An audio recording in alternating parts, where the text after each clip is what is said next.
มีแต่ตัวตุ้ยๆเนาะแนวธรรมชาติของมันแนวนี้ได้พวกนี้กินแล้วก็มาอาบขี้ตมอาบโคลนเกินน่ะสวัสดีทุกคนตอนนี้เราอยู่ที่เมืองสมวยแขวงสารวันตอนนี้เราอยู่ที่บ้านทินเซ่เป็นหมู่บ้านที่ห่างไกลซอกลีกจากตัวเมืองค่อนข้างจะหลายได้แต่ว่าวิถีชีวิตการใช้ชีวิตทั้งเขตนี้ก็น่าสนใจหลายอย่างทุกคนเลยเบิ่งหมู่บ้านนี่ตั้งหมู่บ้านเรียบสันผู้เขาเอิ้นว่าเขตผู้ดอยแถวนี้แหละคล้ายๆกับทางภาคเหนือของประเทศลาวคล้ายๆคือกันแต่อันนี้มันเป็นภาคใต้ของสารวัตรเด้มันโกงกันข้ามกันกับทั้งภาคเหนือหลายติดกับแขวงสะวรรณเขตเฮาน่ะมาจากสะวรรณเขตประมาณ100 กว่ากิโลพุ่นละอันนี้นะที่เราเดินทางมานี่สมวยเขาก็ยังบ่เคยมาสมวยจักเทื่อครั้งแรกในชีวิตแต่ว่ากิจกรรมทั้งนี้บ่ว่าสิเป็นการเฮ็ดละปืบก็น่าสนใจยอดมันเป็น เฮ็ดได้ยังนี่ กินส้มกินเมงรสชาติฟาดเนาะ ๆเขาสิเอานะสิขึ้นป้าไปได้น้อยๆซำนี้ฮู้จักหาอยู่หากินนึ่งข้าวนึ่งน้ำเป็นหมดแล้วได้ซำนี้น่ะ ตัดฟืนได้ ตัดฟืนเฮ็ดเวียกเฮ็ดงาน เป็นเนาะเฮ็ดเวทของพ่อแม่เป็นเอาตัวแก่คือซีเมนต์ตัดเฮ็ดฟืนอะตาอุ้ยบ่ฮะอะตาอุ้ย ไล่ เลย ให้เตะประชู อ๋อสิเอาไปเฮ็ดตู้เฮ็ดเฮิร์น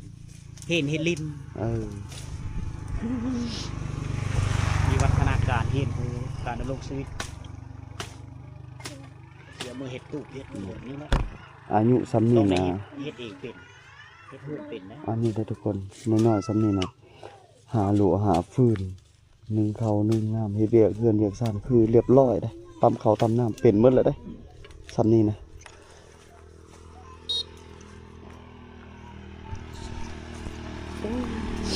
แต่ว่าเส้นทางทางนี้นะมันค่อนข้างจะสะดวกสบายได้ถึงแม้มันจะห่างไกลจากตัวเมืองพอสมควรก็ได้วิวงามขนาดเลยนะทุกคนเนาะอันนี้นะวิวงามเส้นทางสะดวกสบายเนี่ยถึงนี้นะอันนี้เนี่ยเป็นเฮือนบูฮานเลยนี่นะเดี๋ยวสิพามาเบิ่งป้างามขนาดเลยแนมแบบนี้มันจะอยู่ทางหลังผู้เลยนะวิวมันคือแบบเหมาะเจาะเลยเฮือนหลังนี้คักอันนี้โอ้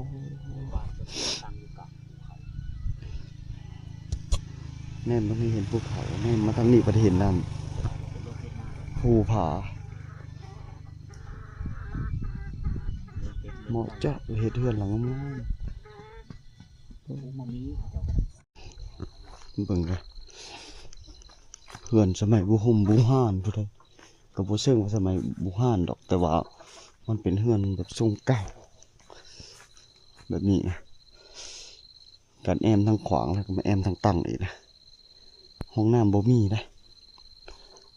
ปวดขี้ปวดเหนียวแล่นเข้าป่าอย่างเดียวโหผู้มันซ่อนกันนะป้องปั่นภาพวาดในนิยายสักว่ามีไฟฟ้าบ่ได้บ้านนั้น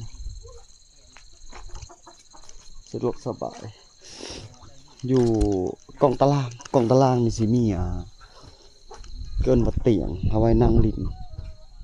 พากันนั่งกินส้มกินแซวนั่งลิ้นแซวได้แต่ว่า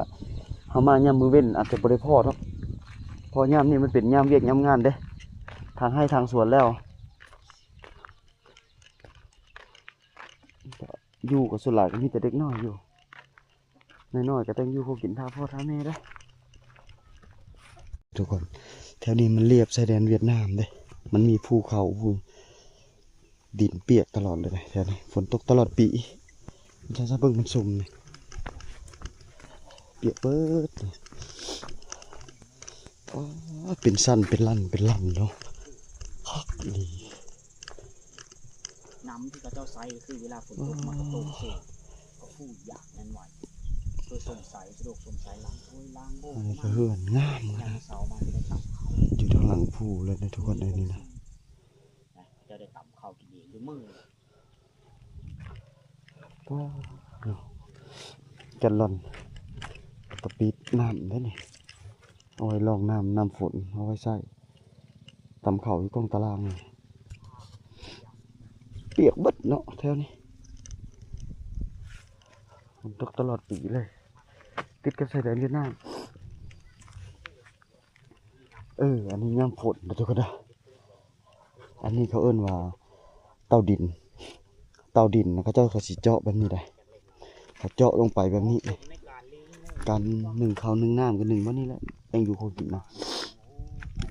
กันล่มบ่อยไฟไหม้เฮือนแบบนี้นะถือว่าดีแต่เห็ดแบบนี้เลยปลอดภัยดีขนาดไฟอยู่เทิงเฮือนโอกาสที่มันจะไฟไหม้มันค่อนข้างจะสูง เขาเห็ดเตาไฟนี้เขาเอิ้นบ้านเขาเอิ้นเตาห้าง เตาห้างกันล่มด้วยนี่ อันนี้นะส่วนหลายเขาเจ้าจะเฮ็ดในช่วงที่เขาเจ้ามีพิธีกรรมเขาเจ้าสิจำผีบ่เขาเจ้าจะต้มข้าวเปะต้มผีอยู่ในต้มน้ำนี่ถ้าว่ามีพิธีกรรม บ่ต้องไปซื้อเตาเลย ไฟอยู่เพิ่นในช่วงลมมันแห้งยามหน้าหนาวเจ้ามาดังในปี โอ้ นี้ ยหนาคา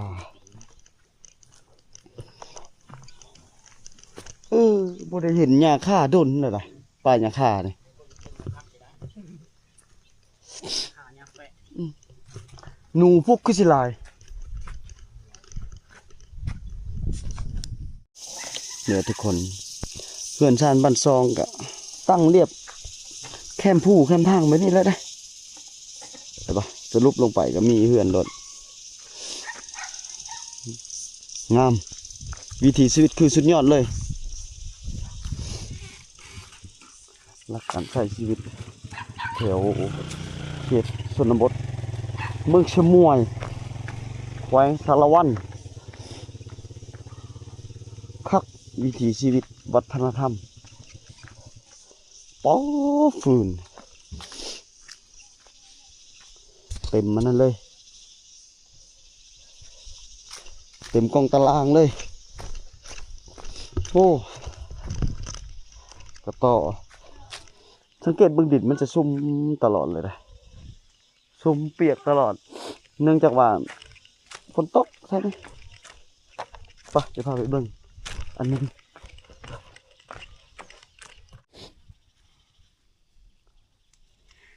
มีแต่ตัวตุ้ยๆเนาะแนวธรรมชาติของมันแนวนี้ได้พวกนี้กินแล้วก็มาอาบขี้ตมอาบโคลนเกินน่ะลิ้นเดินนี่แหละมันมาอาบขี้ตมไปนี่น่ะหนึ่งมามันห้อนสองมาแหละมันกันพวกกันแมงเลือดมาดูดมัน แถวนี้มันยากน้ ย่างน้ำบ่โอ้ ำมันไกล โดยบ่มีน้ำพังลิ้นบ่พอ บ่มี เนาะแถวนี้เนาะว้าใส่น้ำใส่ในไปใส่อยู่ไสพอ อยู่พุ่นนั่นแหละอยู่ลุ่มพุ่น ไกลบ่ มันไก่ ว้าเป็นแต่สิมีน้ำพังลิ้นบ่มีเนาะ บ่มี เขตนี่ มันยากถ้าเขาอยู่ในมันยากที่สุด ยากเนาะเขตนี่ ถ้าก็บ่ได้เข้าน้ำมันก็เมืองสมุยเฮานี่มันบ่เฮ็ดให้ สวนพักนี่เนาะนี่คักอีหลีปักหลัก แต่ว่าธรรมชาตินี่งามเมืองสมวยนี่ แม่น งาม คนผ่านไปผ่านมาก็มาถ่ายรูปกันเนาะมันงามมันเลยทุกคนเอ้ยแจ่มเลยดินมันนี่แหละ มันเป็นกิจกรรมของควายอะคันบ่มีตัวนี้ก็คือบ่ได้ดะมันจะเป็นต้องได้นอนได้แนบโค่นแบบนี้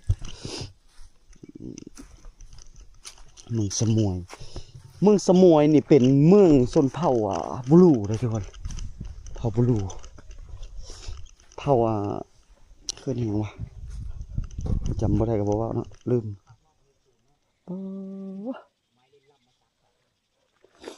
เฮ็ดสวนผักนี่เฮ็ดหยังนึงเซ็งคักได้เลยที่เขาเจ้าขุดดินลงไปนี่กว่าสิตั้งเฮือนได้เหมือนธรรมดา แต่ตลาดบ่ อืม ลงเพื่อ มาที่พุทธเงือไว้นั่งเออ ไปแต่คืนนี่มา ม่วนบ่ บ้านแต่สมุย ม่วนเนาะเอ้ยสาวสำน้อยเลยไปจะคืนนี่เขาวงบ่ไปเต้นบ่เต้นบ่เรื่องเต้นบ่เว้าเลย เด้เห็นบ่ส่งห้างนั่นเด้ชี้นะ โอ้ เขาเจ้าสิเฮ็ดซาดเอามานี่ไว้เอาซาดเอาผ้าห่มไว้ แบบเพดานเลย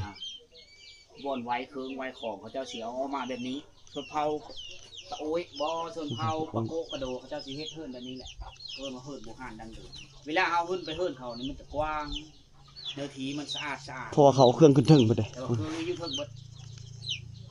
อันที่ดำๆมันนี่บ่แม่นอหย่างใดดำจากควันไฟได้เพราะว่าดังไฟอยู่ถึงเฮือนเป็นโกนเข้าไปอันนี้ก็บ่เรื่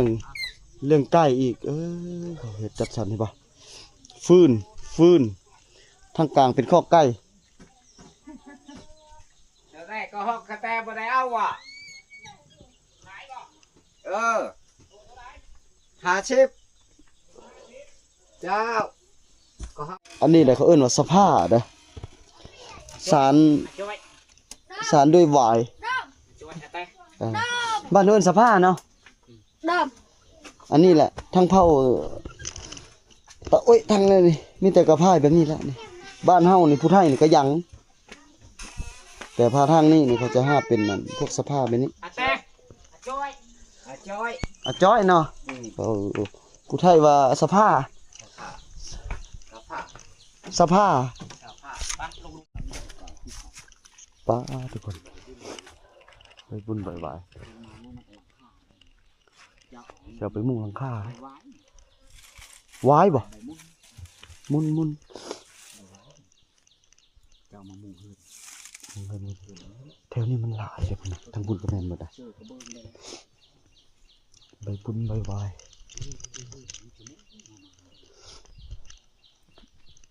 นี่ส่งเลย มันทนบนไข่กว่ามุ่งไผ่บัดอยู่ดอกโอ้เขาเห็ดแบบนี้เนาะเห็ดเป็นโค้งแบบนี้เนาะ ไม้กองไม้พุ่งไม้พางโค้งนี่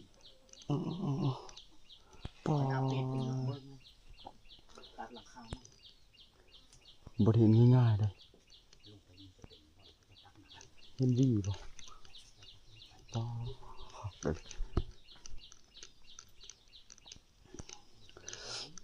อันนี้นั่นเด้อมั่างออกจากเฮือนหลังนี้นะคันเฮามาท่านว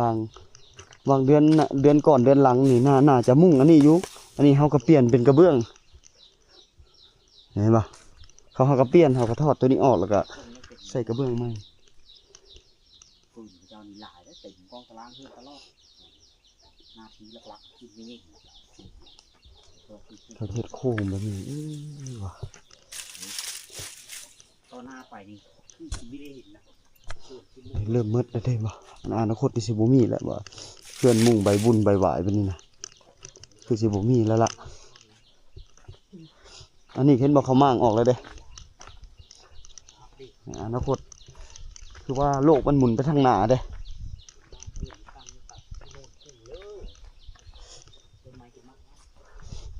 ปู้โซลาร์เซลล์อยู่เทิงผู้ใดโซลาร์เซลล์นี่ครับไอ้ไฟฟ้าปู้เฮาเกาออกเลยเนาะอันนี้เนาะคักไอ้ลีบ่เคยเห็นเด้มุงอันนี้เห็นแต่มุงหยังค่าใบหยังเขาเอิ้นนี่บ้านภาษาเจ้า ป่า ฮะ ใบป่า ใบปอเออ แม่น จักปีเฮ็ดเทื่อหนึงกว่ามันสิดอกสิพ่อยนี่จนเฮือนหัวนี่ มาณ2 ปี โดนเติบเนาะไข้กูมุ่งแพ้บัดเนาะ แม่ แพ้บัดได้บ่2 เดือนเนาะบ่ได้ซ้ำแพ้บัดคันแพ้บัดเนาะถึงแดดถึงฝนไปเดี๋ยวมันก็เปื่อยแล้วเริ่มสิบ่มีแล้วนะนี่เด้อยกออกมาแล้วก็มุงกระเบื้องแล้วเด้อันนี้คือวิถีชีวิตของทางเขตนี้มันจะเป็นแบบนี้ก็เจ้าอยู่แบบเขาเอิ้นว่าพ่อเพียงบ่ได้แข่งบ่ได้มีการแข่งขันอีหยังดุเดือดคือทางเขตในเมืองเขาอยู่หากินก็หากินตามธรรมชาติเด้ไปหากระหอกหากระแตหาหนูหาปูหาปลาไปไตเด้บ่มีเงินก็อยู่ได้เฮ็ดให้อาชีพนะ จัดบุญช่วงฮื้อ มาเต็ม ช่วงกลางเดือน มาเต็มบุญนะแล้วก็ย่างโบงเลย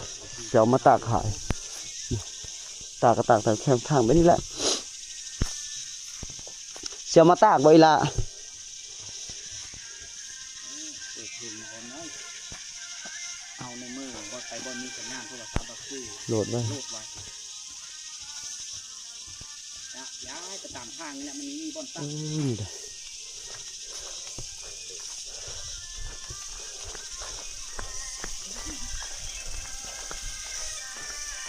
เขาบ่รักบ่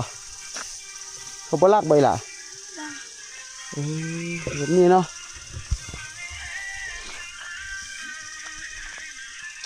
เพลงม่วนเนาะแบบนี้เนาะเต้นเด้อ ไปในเมืองก็โลดมาไว้โทรศัพท์เน็ตผงแล้วก็เอสเวลาตาต่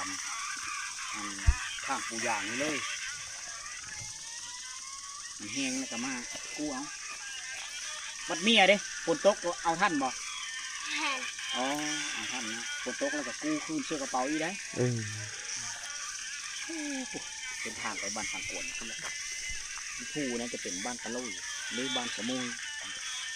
แต่นี่ธรรมชาติงามเลยวิถีชีวิตดั้งเดิมเดี๋ยวจะได้เงินเนาะ